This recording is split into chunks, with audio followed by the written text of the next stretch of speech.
Beneath the grand arches of royal palaces, where the air once shimmered with the rustle of silk and the clink of crystal goblets, history has a way of favoring certain voices while allowing others to fade into little more than whispers. We remember the crowned kings and reigning queens whose portraits still hang in gilded frames, their faces staring at us with serene authority from across the centuries. Their names are etched in textbooks, their triumphs recounted in polished speeches, and their defeats examined in exhaustive detail. Yet, just beyond that brilliant circle of light, there existed other figures. Princes born to privilege but not to thrones, heirs presumptive who never inherited, brothers who stood always in the shadow of their elder siblings, and sons whose very existence was sometimes a political inconvenience. They attended the same glittering banquets, walked the same candlelit corridors, and heard the same secrets whispered behind closed doors. And yet, in the pages of history, they remain little more than faint outlines. Some lived lives of quiet duty, forever serving a crown they would never wear. Others were drawn into rebellions, intrigues, or scientific pursuits that shaped events in ways history books rarely acknowledge. Many met tragic ends, whether through the slow toll of illness, the swiftness of execution, or the anonymity of exile. And some, perhaps the most haunting, simply vanished from the record altogether, leaving behind only tantalizing fragments. A faded signature on a treaty draft, a passing mention in a courtier's diary, an unsigned letter found in a trunk unopened for centuries. These remnants hint at the possibility that the official version of history, polished and presented by those who wrote it, is incomplete, perhaps deliberately so. What might we learn if we pulled on these loose threads, followed the paper trails into forgotten archives, and asked the questions no one dared to voice when the players were still alive? The answers could not only reshape how we view these individuals, but also reveal how power truly moved within the courts of Europe, far beyond the public rituals of coronations and parliaments. For every celebrated ruler, there are dozens of shadowed successors, their ambitions thwarted, their names erased, their legacies lost in the noise of greater titles. To uncover them is to glimpse a parallel history, one in which the line between victory and ruin, loyalty and treachery, honor and disgrace was far more fragile than the official record admits. This is not simply curiosity. It is a recognition that what we remember shapes us, and what we forget might define us just as deeply. Welcome to our channel, Words of Time, and in this video, we delve into the enduring mystery of forgotten princes, from those whose lives were deliberately erased, to those whose fates were shrouded in intrigue, to the lost voices that resurface through modern discoveries, revealing how their absence from the spotlight may have changed the course of history itself. In the grand halls of European palaces, under ceilings frescoed with scenes of divine right and marble columns that have stood witness to centuries of whispers, the echo of forgotten crowns lingers.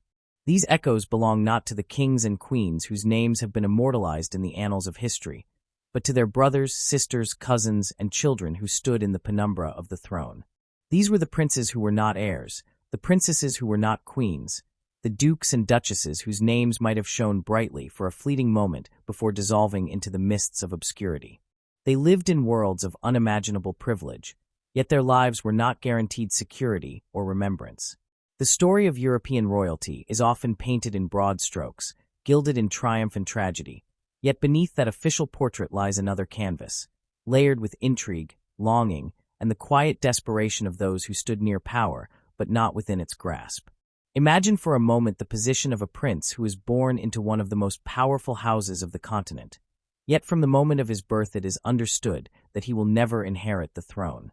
He may be showered with jewels as an infant, clothed in silks before he can walk, and educated by the finest minds his family can afford. But all of this is underpinned by an unspoken truth. His destiny is to serve, not to rule.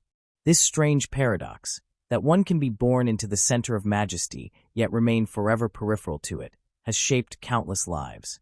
The world remembers the crowned sovereigns, the Henrys and Louises, the Fredericks and Charleses. It remembers their victories in battle, their grand marriages, their royal decrees. Yet for every one of these remembered figures, there were brothers sent away to command distant armies, sisters married into foreign courts to cement fragile alliances, or cousins dispatched to govern remote provinces.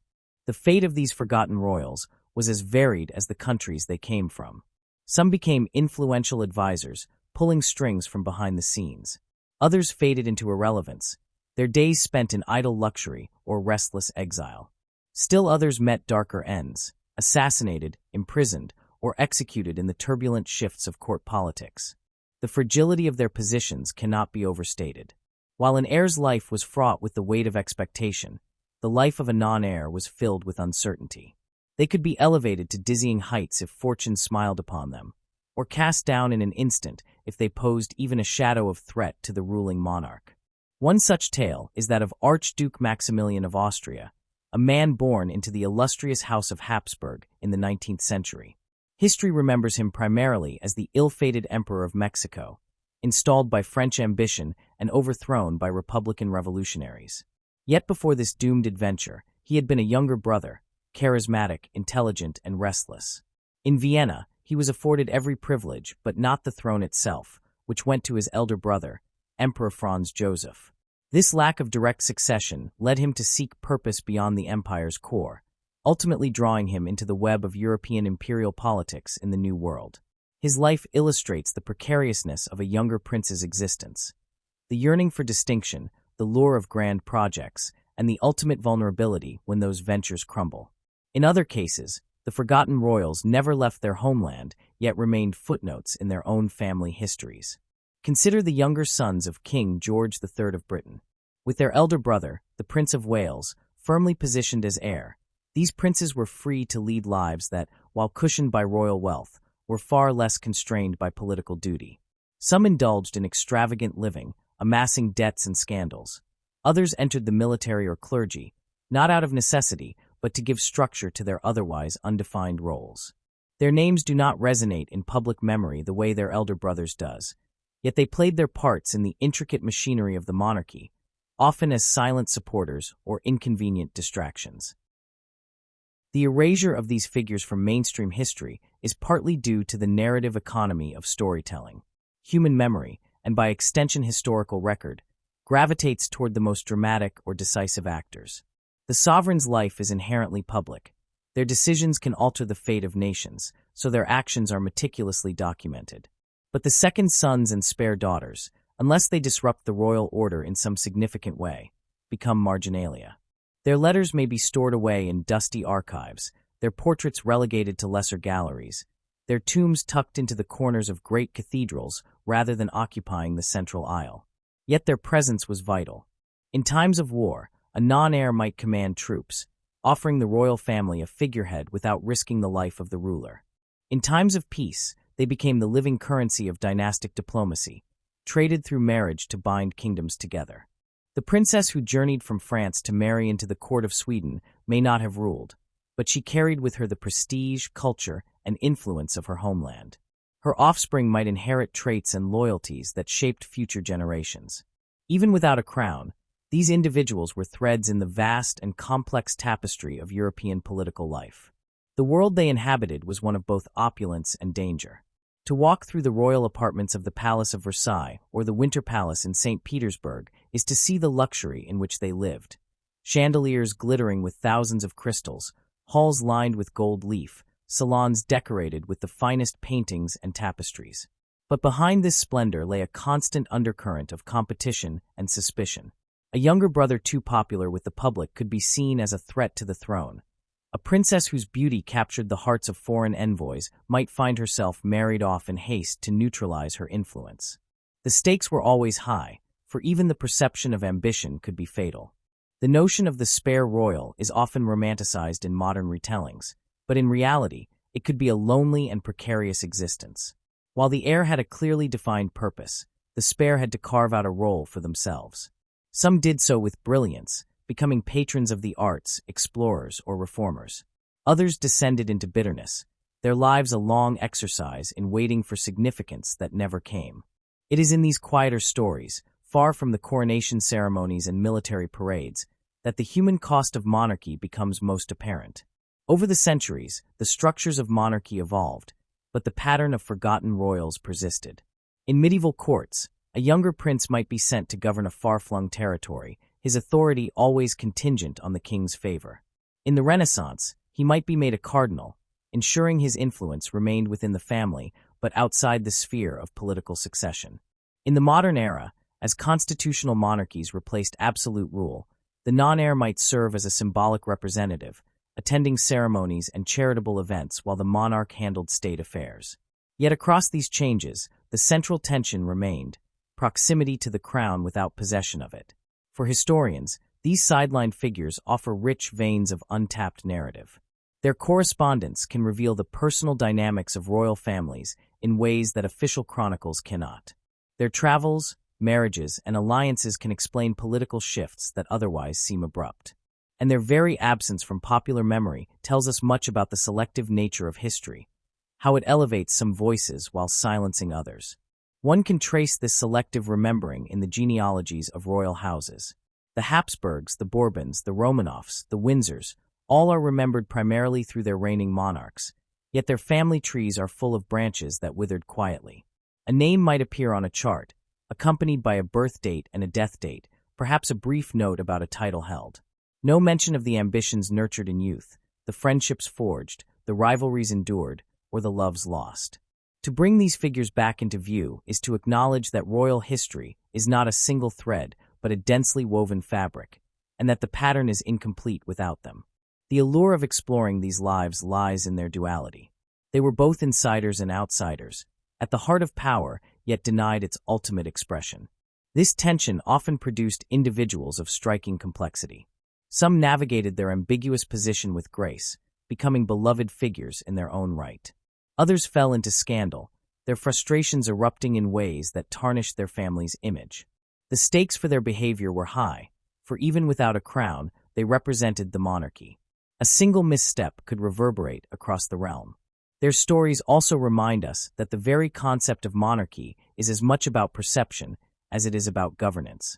A king's younger brother might have no political authority, yet his conduct could influence public opinion of the royal house. A princess's marriage could open trade routes or secure peace treaties. The power of symbolism, of lineage, and of personal charisma was immense, and these forgotten royals wielded it, sometimes intentionally, sometimes unwittingly. The echoes of forgotten crowns speak to the fragility of legacy. A crown may glitter in the public eye, but the human beings behind it are subject to the same uncertainties as anyone else. Birth order, political currents, and personal choices can all determine whether a name is remembered or forgotten. By looking beyond the usual narratives, we see that the history of royalty is not only the story of those who ruled, but also of those who might have, and of those who never sought to rule at all, yet shaped their world in subtler ways. The history of monarchy is filled with names that have been etched in the public consciousness, figures whose reigns defined eras and whose deeds shaped the destinies of nations. Yet alongside these towering sovereigns are those who stood so close to the seat of power that their lives seemed preordained for greatness, only to see their paths swallowed by misfortune, political machinations, and the unyielding currents of fate. They were heirs in shadow, successors whose inheritance was denied or who died before they could take their place upon the throne. Among the most poignant of these are three figures from the courts of England, France, and Austria: Prince John, the Duke of Reichstadt, and the boy remembered, both truthfully and mythically, as Louis XVII of France. Their lives differ in circumstance and century, but the thread that binds them is the way their stories have been partly hidden, partly mythologized, and often misunderstood. Prince John of England was born into a world of immense visibility and ceremonial grandeur, yet his life unfolded almost entirely behind closed doors. He was the youngest son of King George V and Queen Mary, a child of the early 20th century when the British monarchy was in a delicate phase of modernization, seeking to present itself as both ancient in dignity and relevant to the changing world. From the earliest accounts, John was a bright and energetic boy, known for a certain mischievous charm. But around the age of 5, his health began to falter in ways that his family and the royal household were ill-prepared to confront openly. He suffered from epilepsy, a condition that at the time carried heavy social stigma and misunderstanding, often regarded as a shameful ailment rather than a medical one. The seizures, unpredictable and sometimes violent, made it difficult for him to participate in the public duties and appearances expected of a royal child.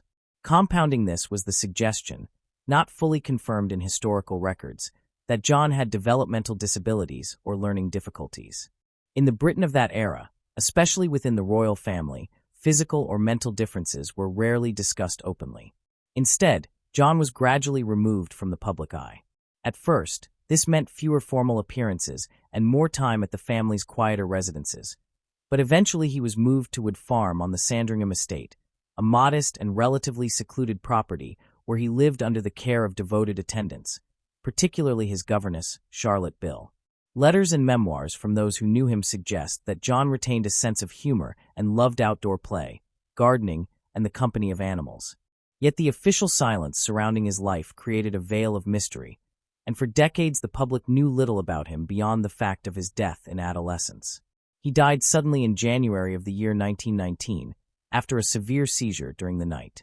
He was only 13 years old. In the days that followed, King George V referred to his son simply as a dear boy, and remarked that the family had long expected such an outcome. The language of the time was restrained, almost stoic, but modern historians have read into this an undercurrent of grief and perhaps guilt. John's life is a reminder that even within the walls of palaces, fragility is inescapable.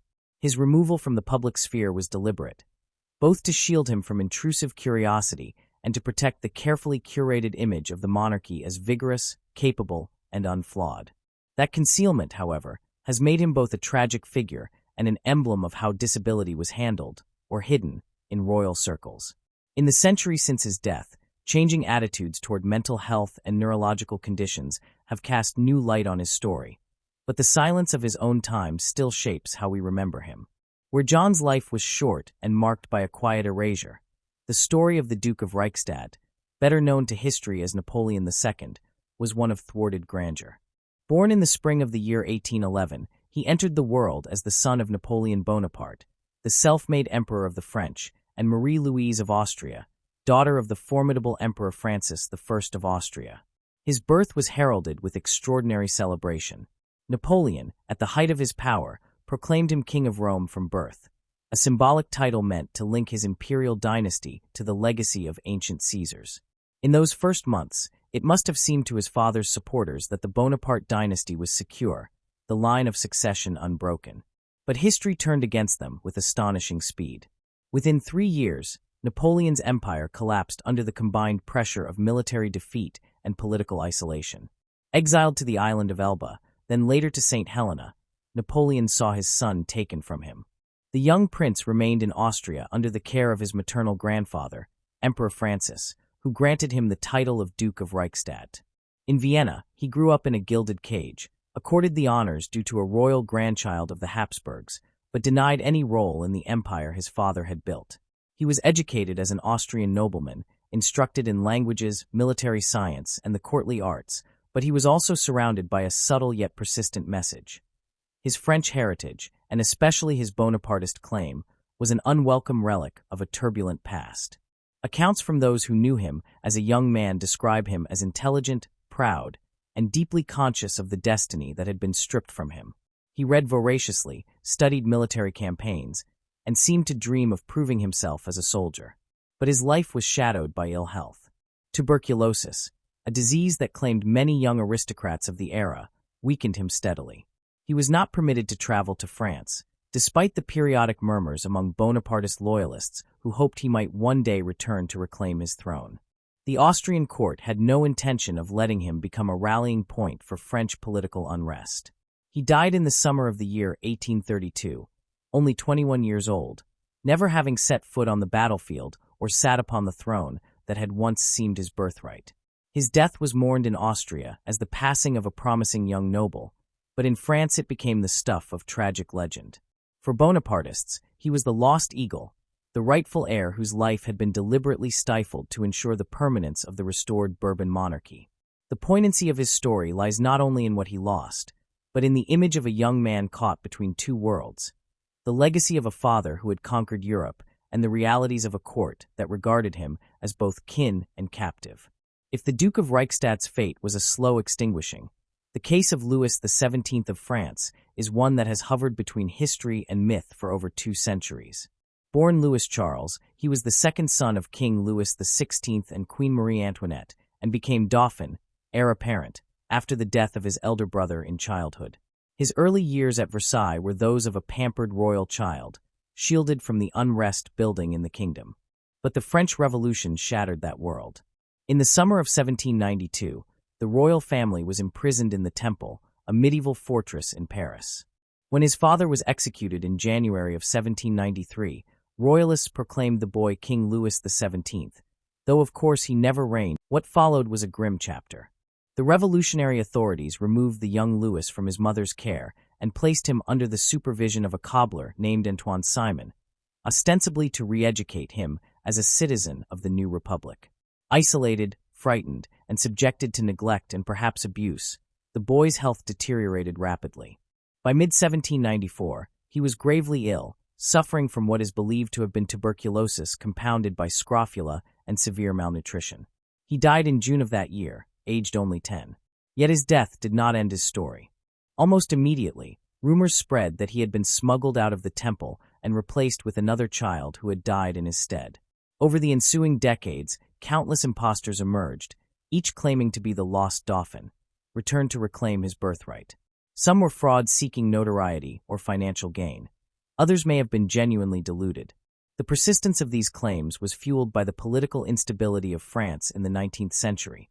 Each regime change seemed to breathe new life into the hope that the true Bourbon heir might still live.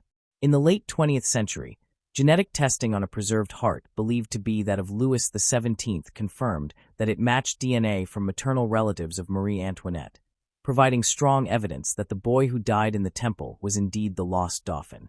Even so, the legend has never fully faded.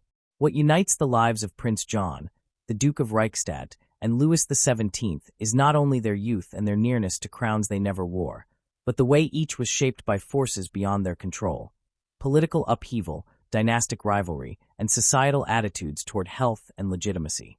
In each case, the official narratives obscured as much as they revealed. For John, it was the concealment of illness to preserve the dignity of the monarchy. For the Duke, the careful containment of a potential claimant. For Louis, the swirl of revolutionary fervor and royalist myth-making.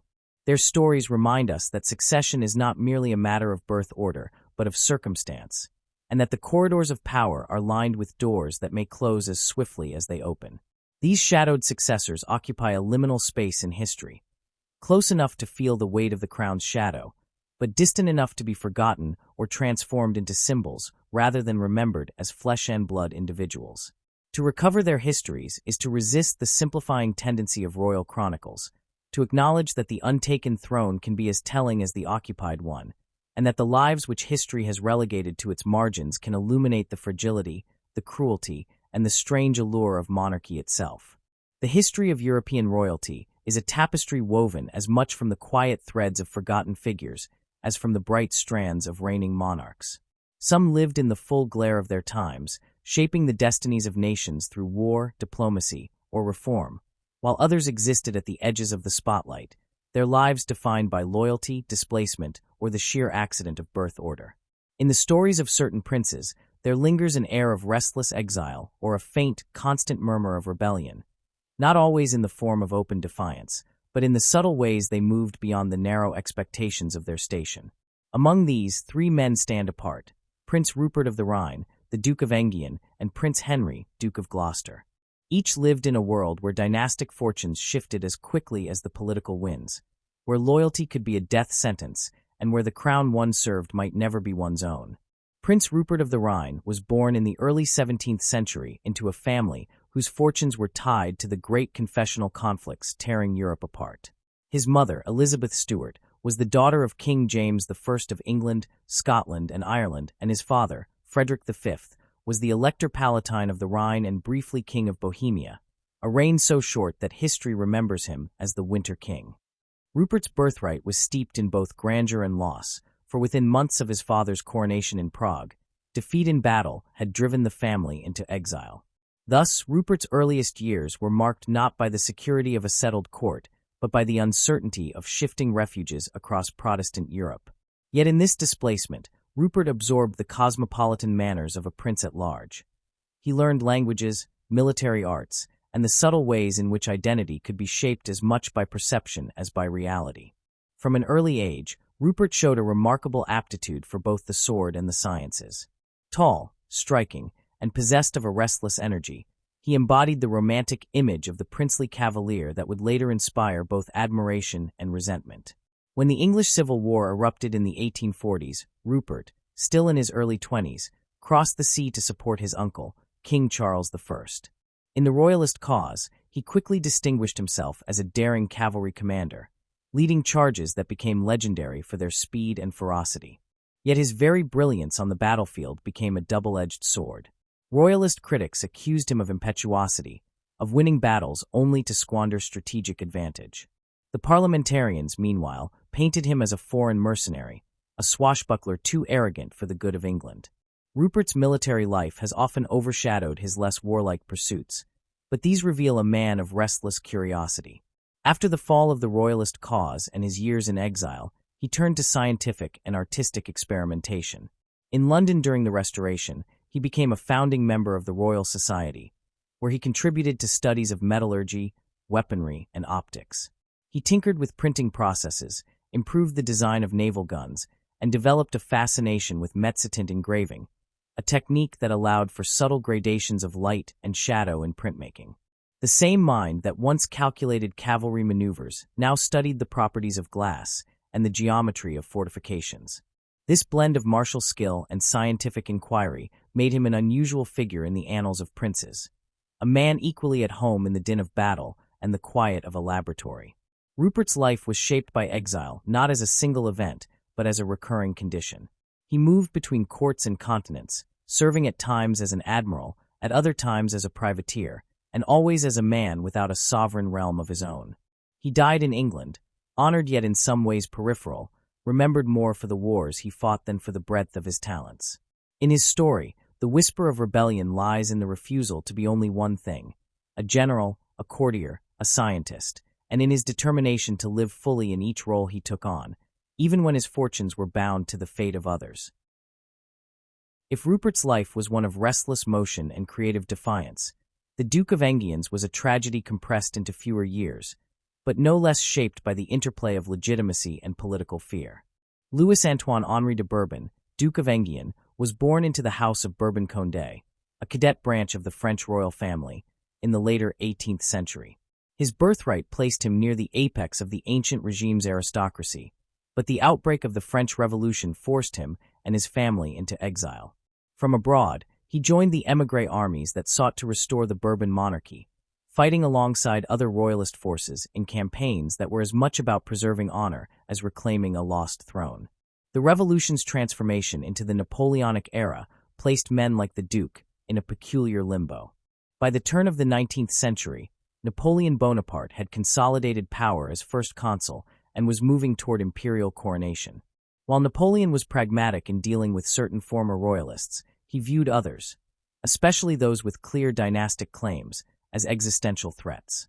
The Duke of Enghien, living in the relative safety of the Grand Duchy of Baden near the Rhine, was one such figure. Though he was not actively plotting against Napoleon at the time, royalist agents in France continued to use his name, and rumors of conspiracies swirled in the fevered political atmosphere of Paris. In March of the year 1804, Napoleon ordered a daring and extra-legal seizure. French troops crossed into Baden, violating its sovereignty, and abducted the Duke. He was taken to the Château de Vincennes near Paris, subjected to a hasty tribunal, and accused of participating in plots to assassinate the first consul. Despite the absence of conclusive evidence, the outcome was predetermined. Within hours of his trial, the Duke was executed by firing squad in the moat of the fortress. The killing shocked Europe. Monarchs and statesmen who had tolerated or even admired Napoleon were forced to reckon with the implications of such an act. If a man of royal blood could be seized in neutral territory and executed without due process, then the fragile norms protecting sovereign legitimacy were under threat. To royalist émigrés, the Duke became a martyr, his death a rallying cry against the upstart emperor. To Napoleon's supporters, it was a grim necessity, a message that no claimant, however distant, would be allowed to destabilize the new regime. In the years that followed, Napoleon himself is said to have expressed regret, calling the execution a political blunder, yet he never reversed the precedent it set. The Duke's life, ended at just over 30 years, remains one of the most chilling episodes in the long struggle between revolutionary power and dynastic right. In contrast to both Rupert's flamboyant mobility and the Duke of Enghien's abrupt martyrdom, the life of Prince Henry, Duke of Gloucester, unfolded in a quieter register, though it too was shaped by the currents of duty and displacement. Born in the early 20th century as the third son of King George V and Queen Mary, Henry was never destined for the throne, but the shifting tides of the royal family's responsibilities often placed him in roles that demanded steady commitment. His elder brothers, the future Edward VIII and George VI, stood at the center of public attention, one for his eventual abdication and the other for his wartime kingship. Henry, by contrast, became the embodiment of the dependable junior royal, a man who performed his assignments with diligence, without the expectation of great personal glory. Henry's military service during the Second World War reflected this sense of quiet dedication. Serving in the British Army, he undertook various assignments, though royal protocol often limited the degree of direct danger he could face. Nonetheless, his presence in uniform and his visits to troops were part of the monarchy's broader effort to share in the burdens of the nation. After the war, he represented the crown in numerous capacities abroad, including a significant posting as Governor-General of Australia. In this role, he navigated the complexities of representing a monarchy in a dominion increasingly conscious of its own identity, balancing ceremonial duties with the subtle diplomacy required in a rapidly changing commonwealth. Yet even in these formal roles, Henry remained somewhat in the shadow of his brothers and later, his niece, Queen Elizabeth II. His personal life was marked by a certain reserve, and while he carried out his public duties conscientiously, he did not seek the limelight. This very lack of flamboyance may have been his greatest strength, for it allowed him to serve as a steadying presence in a family often buffeted by scandal and political strain. He lived long enough to see the monarchy adapt to the post-war world, though his own role remained one of support rather than leadership. What binds together the lives of these three princes, Rupert, the Duke of Enghien, and Henry of Gloucester, is not merely the shared accident of royal birth, but the different ways in which they inhabited the margins of power. Rupert's restless genius took him across battlefields and laboratories, rebelling quietly against the notion that a prince's value lies solely in conquest or ceremonial display. The Duke of Enghien's fate revealed the vulnerability of royal blood in an age when the old codes of deference were giving way to the ruthless calculus of revolutionary politics. Henry's unassuming steadfastness stands as a reminder that in monarchy, as in other institutions, survival often depends as much on the quiet endurance of the supporting players as on the brilliance or daring of those at the center. Their stories, spanning centuries, show that exile and rebellion are not always dramatic acts of defiance. Sometimes they are conditions of life, shaping how a person moves through the world, how they are remembered, and how they disappear into the folds of history. In the whispers of their lives, the scientific experiments in a restoration workshop, the hurried trial in the chill night at Vincennes, the patient ceremonial rounds of a governor-general, we can hear the echoes of a truth as old as monarchy itself, that the crown casts a long shadow, and many live their entire lives within its reach without ever wearing it. In the great expanse of history, certain figures have their names etched deep into the public imagination, their deeds recounted in schools, commemorated in monuments, and woven into the national stories of nations. Others, despite possessing lives marked by drama, influence, or tragedy, fade into obscurity, preserved only in scattered references, family archives, or passing footnotes. Yet the march of time is not a one-way erasure. From time to time, the past stirs in unexpected ways. A sealed letter is found in the recesses of an old estate. An excavation turns up a long-forgotten burial site. A bundle of diplomatic correspondence emerges from a private collection offered for auction. In such moments, the veil over a forgotten life is drawn back, and a figure once deemed marginal re-enters the historical stage, reshaping how we understand their era and ourselves. Over the past few decades, advances in archaeology and archival science have accelerated this process.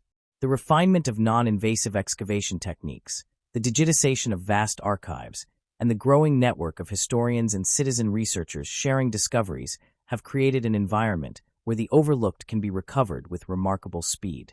This revival of lost lives is not merely an antiquarian curiosity. It is a form of historical rebalancing, a correction of the record in which those who stood just outside the primary glare of history are given their place in the larger tableau.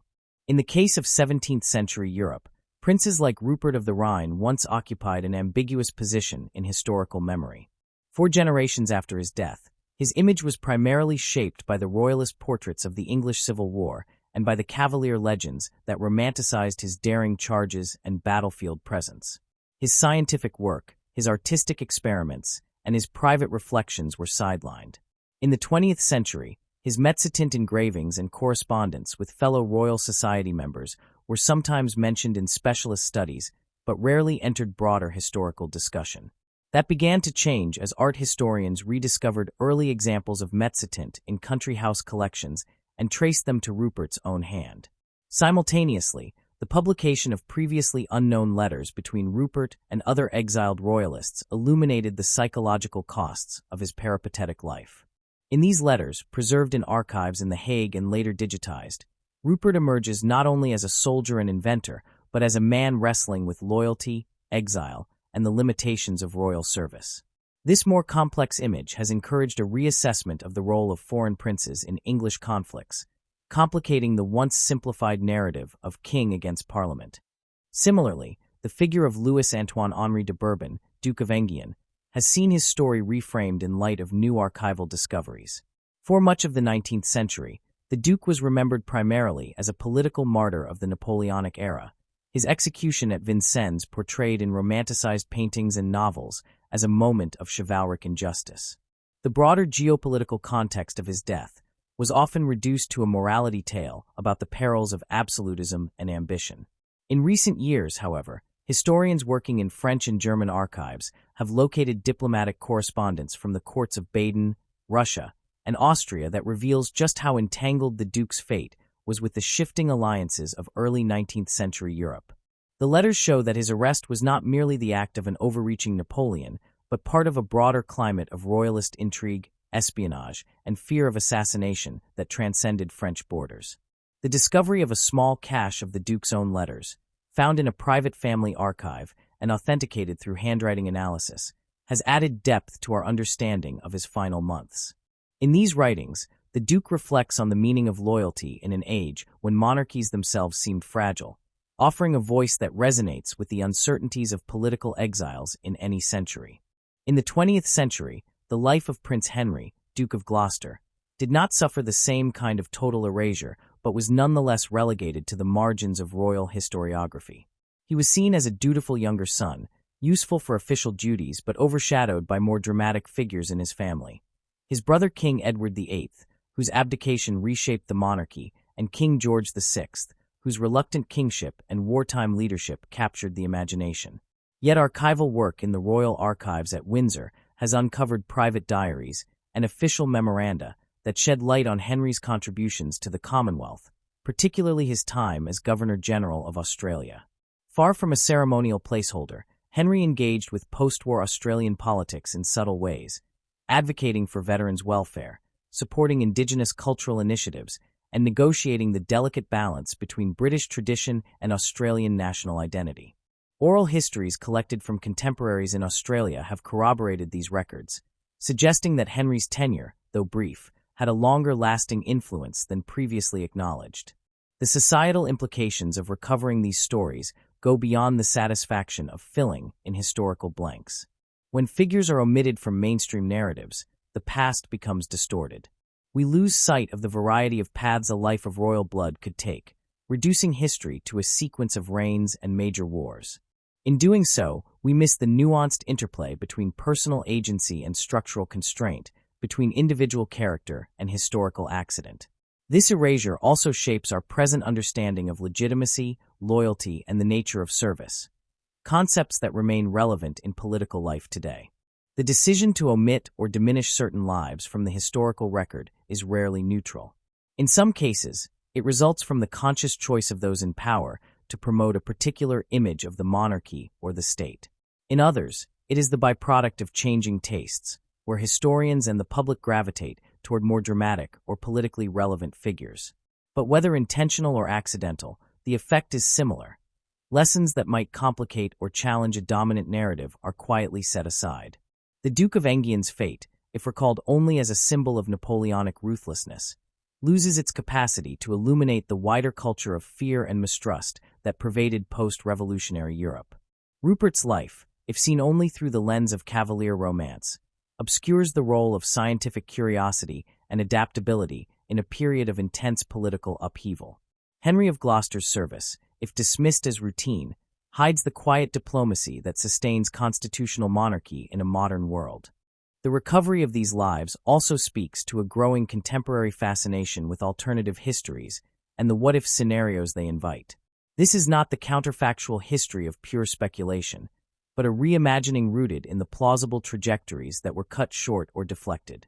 What if Rupert had commanded a decisive victory for the Royalists and altered the course of the English Civil War? What if the Duke of Enghien had been spared and played a role in post-Napoleonic France?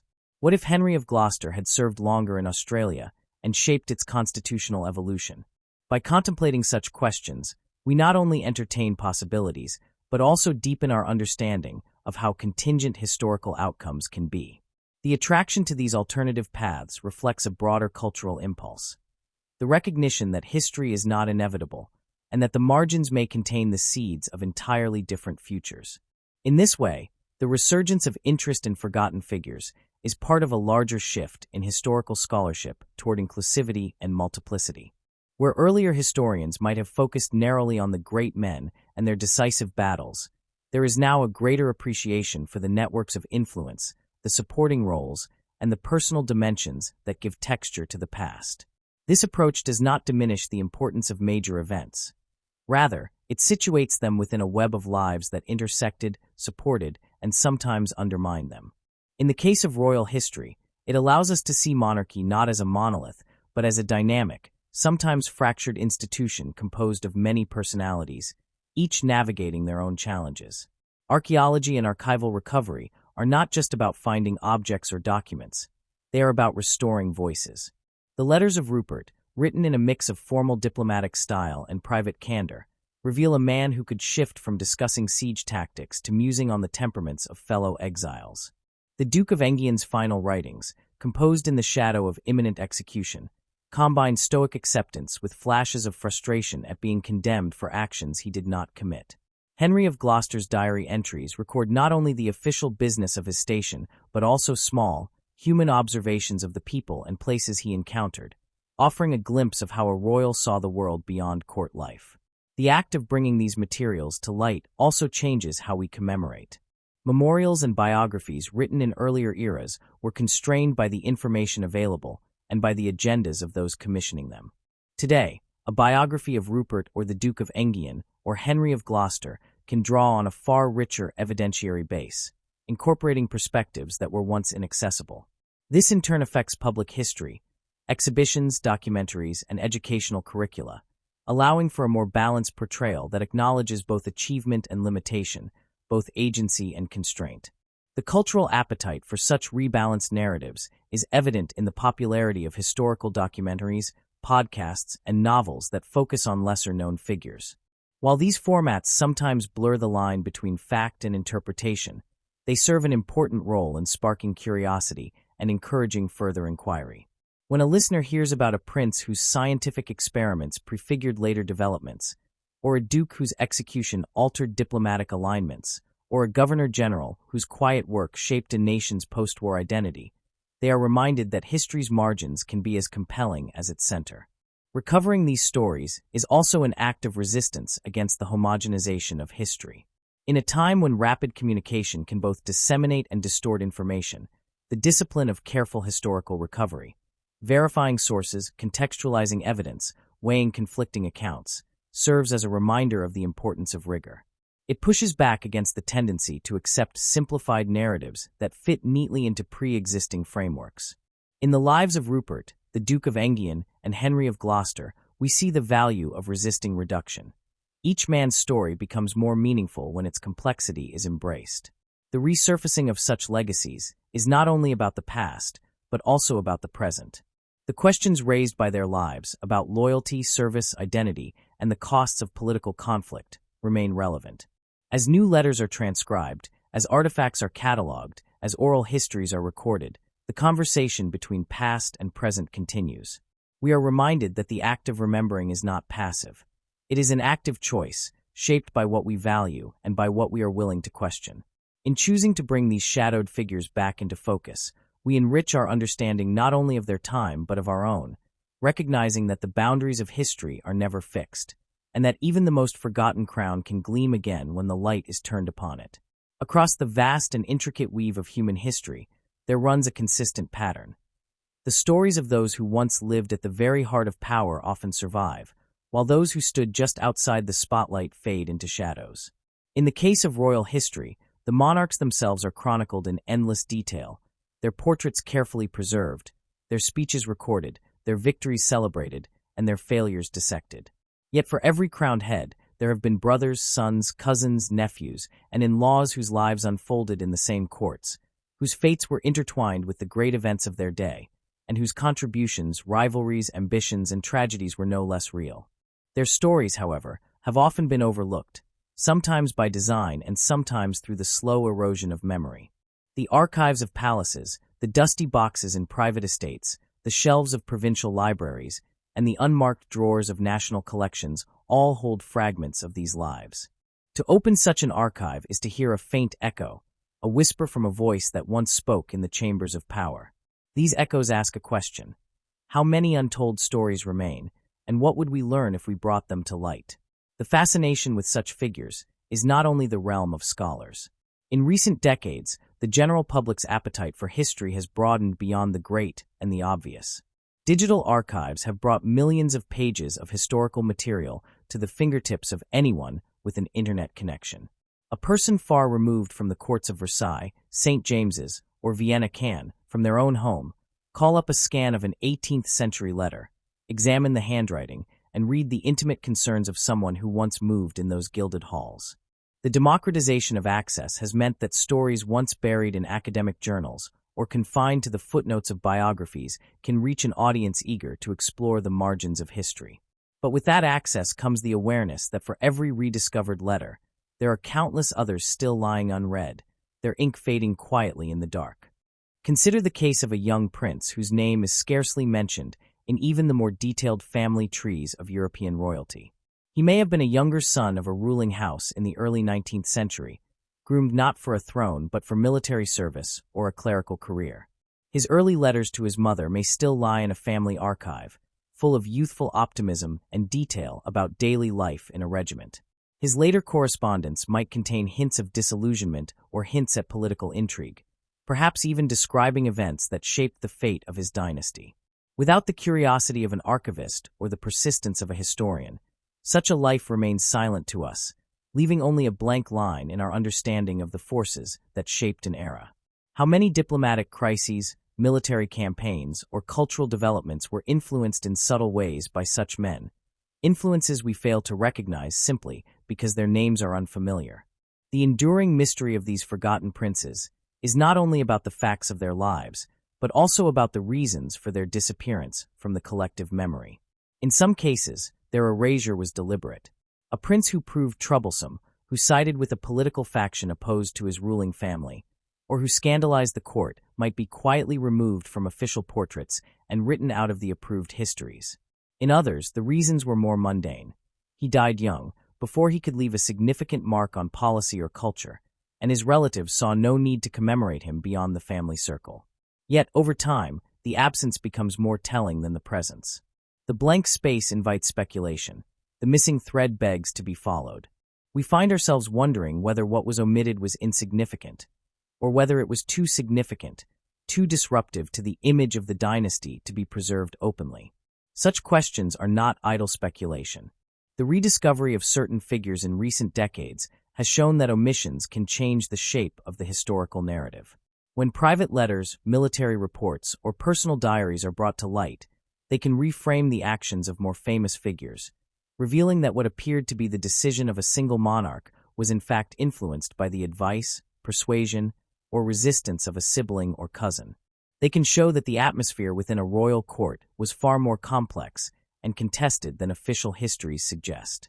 They can reveal rivalries, alliances, and moments of compassion that add depth to the bare outline of events. These revelations also remind us that the personal is never entirely separate from the political. A prince may have been entrusted with a diplomatic mission not solely because of his official position, but because of personal relationships, family loyalties, or a shared history with the foreign dignitaries he was sent to meet. A decision to support or oppose a particular policy might have been shaped by experiences outside the council chamber.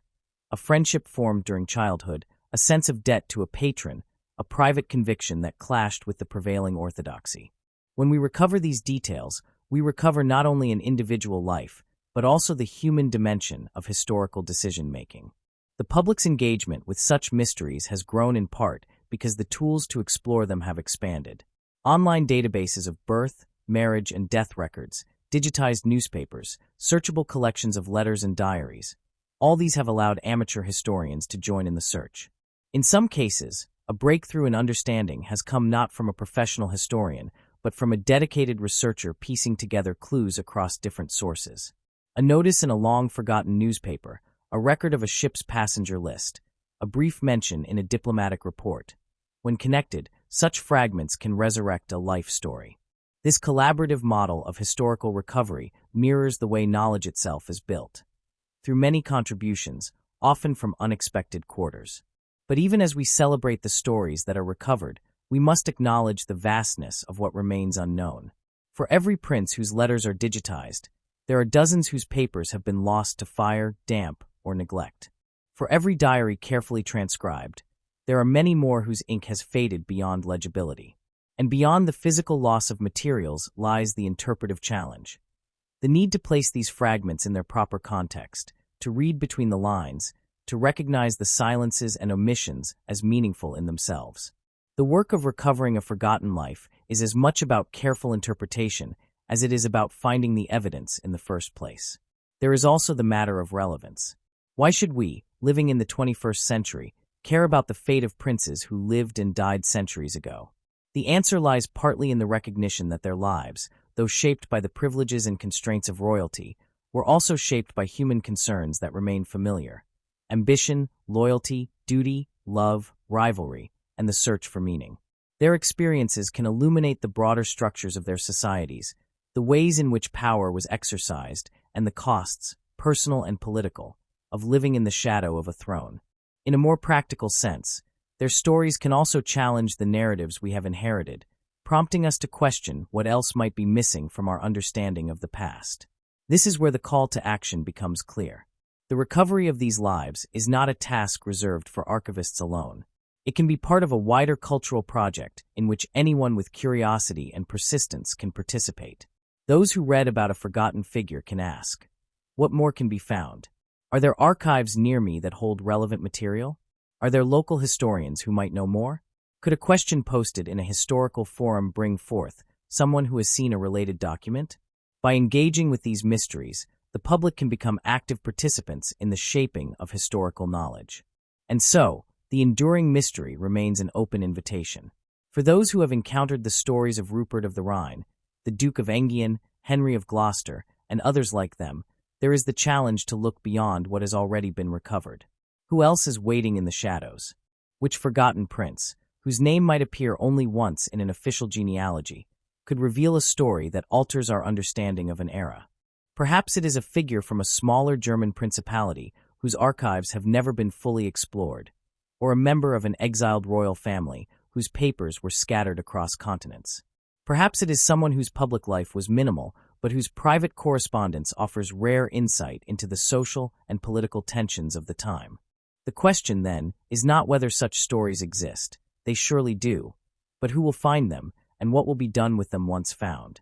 Will they be published in scholarly journals, adapted into novels, or shared in documentaries? Will they spark debates about the nature of monarchy, the fragility of memory, and the politics of historical preservation? Will they inspire others to undertake their own searches? In each case, the rediscovery of a life has the potential to spark new conversations, to connect the past to the present in unexpected ways. For all, the challenge is simple. Which of these forgotten princes appeal to you most strongly, and why?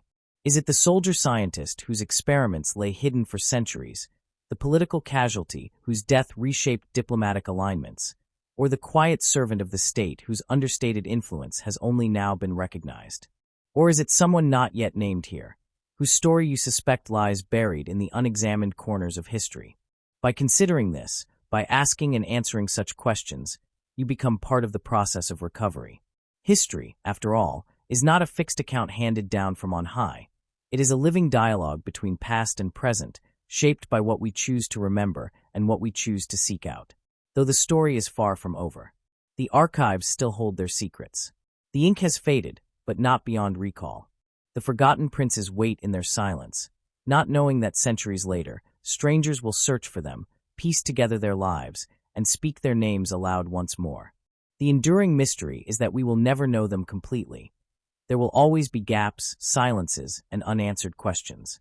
But perhaps that is part of their power, to remind us that history is not only about what we know, but about the pursuit of what we have yet to discover, and the quiet persistence of memory against the passing of time.